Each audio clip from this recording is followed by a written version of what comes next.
আমার গুরু হলো, আমার উস্তাদ হলো আমার আব্বা। আমার আব্বা বলে আমি রানলে একরকম হবে, তুমি রানলে একরকম, আমার ছোট ভাই মানিক রানলে আরেক রকম হবে।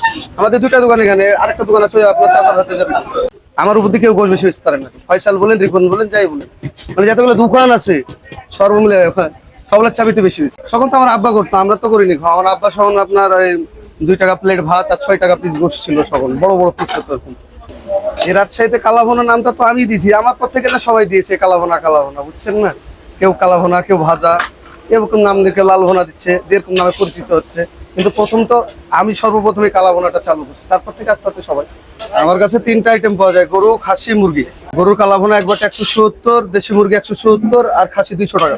না, আমরা যেগুলো যাবতীয় মশলা এগুলোই দিই, তাছাড়া আমরা নিজ হাতে রান্না করি, তো ওই জন্য ইনশাল্লাহ আমাদের বিশেষ টেস্ট বেশি।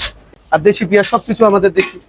এটা সর্বোচ্চ আপনার তাও 30-32 বছর হবে আমার আব্বার হাত ধরে। জি, আমার আব্বার কাছে নিয়ে শিখছি আমি নিজে।